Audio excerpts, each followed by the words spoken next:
అంటే రావణుడు అన్నాడు, వాళ్ళందరూ 100 యోజనములు దాటి వచ్చేశారంటున్నారు కదా, ఒకసారి నాకు చూపించండి, వాళ్ళని చూస్తానన్నాడు. సరే పదమన్నారు. ప్రాసాదం ఎక్కాడు. ఎక్కి నిలబడి ఏది చూపించు, వాళ్ళల్లో ఎవరో నాకొక్కసారి చెప్పు అన్నాడు. అదిగో రావణ అక్కడ చూడు, అడిగో పక్కన కనపడుతున్నటువంటి వాడు సుగ్రీవుడు, అదిగో చూశావా గద ఎత్తి అరుస్తున్నాడు, రారా రావణ పైకని. ఆయన అక్కడ అరుస్తుంటే ఇక్కడ లంకాపట్టణంలో ఉన్న అంతఃపురాల యొక్క ప్రాసాదములు గోపురములు కదులుతున్నాయి.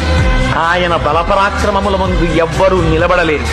ఉన్న వనాల మీద ఉన్న ప్రతి చెట్టు మీద ఈ భల్లూకాలన్నింటికీ జాంబవంతుడు నాయకుడు. ఆయన త్రివిక్రముడికి 21 సార్లు ప్రదక్షిణం చేశాడు. అంతటి అపారమైన శక్తి ఉన్నవాడు జాంబవంతుడు. అదిగో ఆ మధ్యలో నిలబడినటువంటి వాడు హనుమ. ఆయన బంగారు శరీరంతో మెరిసిపోతుంటాడు. ఆయనకి బ్రహ్మగారి వరం ఉంది.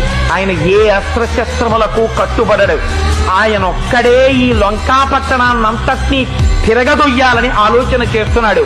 ఎంత తీవ్రమైనటువంటి నేత్రములతో లంక వంక చూస్తున్నాడో చూడు రావణ.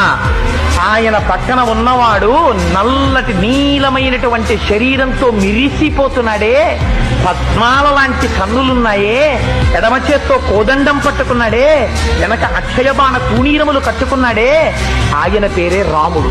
ఆయనే జనస్థానంలో 14,000 మంది రాక్షసుల్ని ఒక్కడే కొట్టాడు రావణ. ఆ రాముడు ఇవాళ వచ్చేశాడు లంకాపట్టణం మీదకి.